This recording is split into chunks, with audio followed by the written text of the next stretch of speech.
Sejauh ini suksesi pemilihan Kapolri baru memang secara teknis belum berembus. Namun secara politis, pemilihan Kapolri baru bisa saja terjadi dalam waktu dekat. Hal itu setidaknya karena dua hal. Pertama, problem internal Polri yang kini jadi sasaran kritik publik. Dan berikutnya adalah jelang tahun politik Pilpres 2024. Dua nama favorit yang menjadi dambaan publik untuk menjadi the next Kapolri mendatang adalah Boy Rafli Amar dan Ahmad Doviri. Jika pemilihan Kapolri dilaksanakan dalam waktu dekat, dari dua calon tersebut siapa ya yang karir, publisitas, dan kekayaannya lebih menonjol?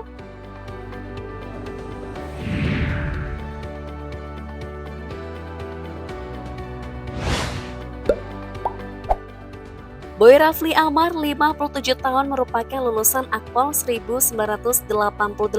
Usai pendidikan, ia menyandang pangkat Inspektur 2 dan bertugas di Polres Jakarta Pusat hingga menjadi Kasat Ops Puskodal Ops Polres Metro Jakarta Pusat pada tahun 1992.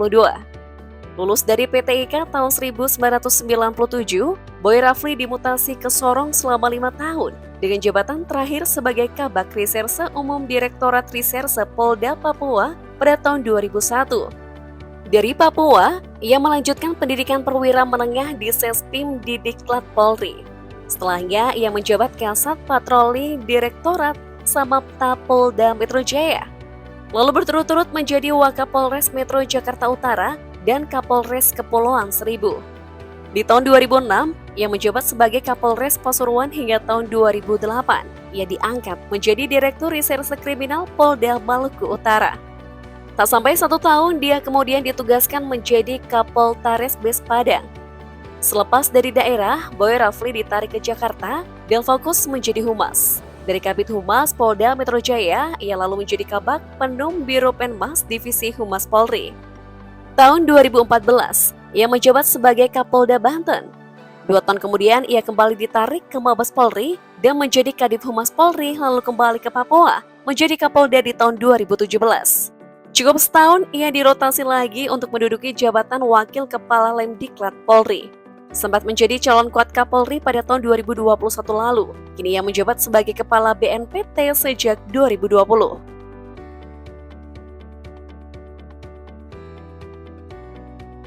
Ahmad Doviri, 55 tahun, adalah peraih Adi Bakayasa lulusan terbaik Akpol 1989. Karirnya di kepolisian dimulai dari Kanit Reserse Intel Polsekta Tangerang Polda Metro Jaya tahun 1990 hingga menjadi Kasubag Japamentil bagian SDM Polri tahun 2005. Dari tahun 2007 hingga 2009, ia dimutasi ke daerah menjadi Kapolres Bandung, lalu Wakapolwitabes Bandung, hingga Kapoltabes Yogyakarta. Selanjutnya ia kembali ke pusat dan menjadi Kabak Kemendagri, Robang Pers SDE/SDM Polri, hingga pindah tugas menjabat Koordinator Spripim Polri. Pada tahun 2012, ia mengemban jabatan Analis Kebijakan Media Bidang Pembinaan Karir Binkar SDM Polri, lalu menjadi Wakapolda DIY pada tahun 2013. Pada tahun 2014, Pati asal Indramayu ini ditunjuk menjadi Kepala Biro Binkar SSDM Polri. Nama Ahmad Doviri semakin terkenal setelah ia menjabat sebagai Kapolda Banten pada 2016. Namun tak sampai setahun, ia kembali ke Mabes Polri untuk jabatan Karosunluhkom Divisi Hukum Polri. Masih di tahun 2016, ia menjabat Kapolda Daerah Istimewa Yogyakarta. 3 tahun berselang, ia menjadi asisten logistik Kapolri sebelum akhirnya pria 55 tahun itu memimpin Polda Jabar di tahun 2020. Sejak 2021, ia menjabat sebagai Kepala Badan Intelijen dan Keamanan Polri.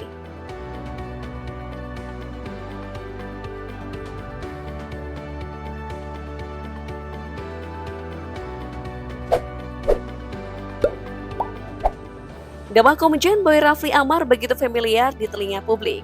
Hal itu berkat jabatan humas yang disandangnya dalam jenjang yang berbeda, terutama sejak menjadi Kabid Humas Polda Metro Jaya pada tahun 2009. Ia lalu naik jenjang menjadi Kabak Penum Ropenmas Divisi Humas Polri pada tahun 2010, hingga naik 1 tingkat jabatan sebagai Karopenmas Divisi Humas Polri hingga pimpin Divisi Humas Polri. Nama dan pernyataannya kerap menghiasi media televisi, koran, dan radio. Tampilannya begitu tenang dengan komunikasi yang jelas dan lugas bagi media. Seolah setiap informasi menyangkut kepolisian menjadi tidak lengkap tanpa statement Pati Bintang 3 berdarah Minang tersebut. Sementara itu, nama Ahmad Doviri mulai dikenal publik saat menjabat sebagai Kapolda Yogyakarta. Saat menjabat sebagai Kapolda DIY, Doviri telah menangani sejumlah kasus. Salah satunya menindak pelaku aksi kekerasan di jalanan yang sering disebut masyarakat Yogyakarta dengan istilah klitih. Selain itu, mantan Kapolda Banten itu juga berhasil menangani kasus berita hoax yang mencatut nama Gubernur DIY Sri Sultan Hamengkubuwono X.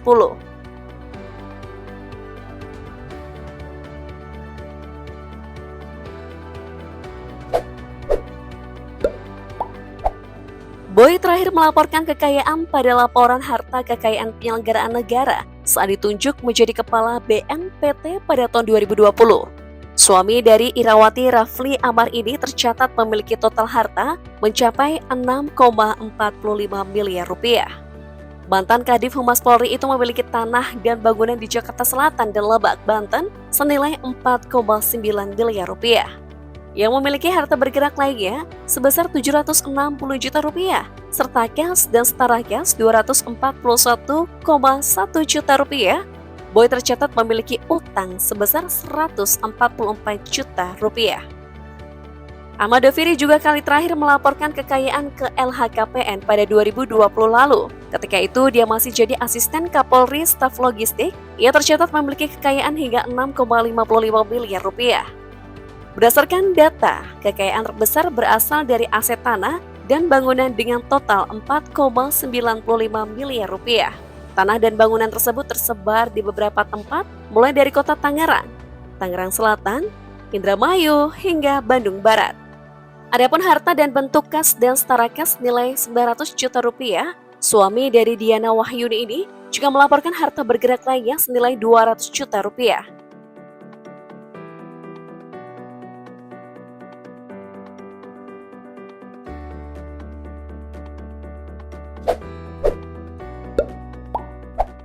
Masih dari data LHKPN, Boy Rafli Amar memiliki beberapa kendaraan berupa 3 mobil dan 4 sepeda motor. Dengan rincian 1. Mobil Hyundai Tucson 2011 135 juta rupiah. 2. Mobil Toyota Fortuner 2012 325 juta rupiah. 3. Mobil Toyota Innova 2010 175 juta rupiah. 4. Motor Honda 2003 7 juta rupiah. 5. Motor Honda 2002 6 juta rupiah. 6. Motor Honda 2006 7 juta rupiah. Serta 7. Motor Yamaha 2011 9 juta rupiah. Adapun Ahmad Doviri diketahui memiliki 3 unit SUV di garasinya, antara lain 1. Toyota Land Cruiser Modif 1981 50 juta rupiah. 2. Honda CR-V 2010 200 juta rupiah. Hingga Honda HR-V 2018 250 juta rupiah.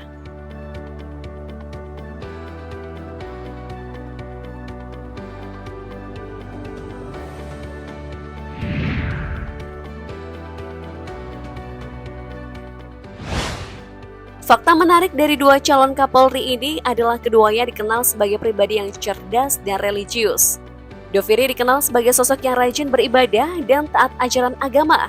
Dia bahkan bisa membaca kitab kuning. Sementara itu, Boy Rafli Amar, selain piawai berkomunikasi, ia juga dekat dengan sejumlah ulama dalam program deradikalisasi dengan prinsip hubul waton minal iman, cinta negeri adalah sebagian dari iman. Nah, dari Pati Bintang 3 ini, menurut kalian, siapa yang paling pantas menjadi orang nomor 1 di Mabes Polri?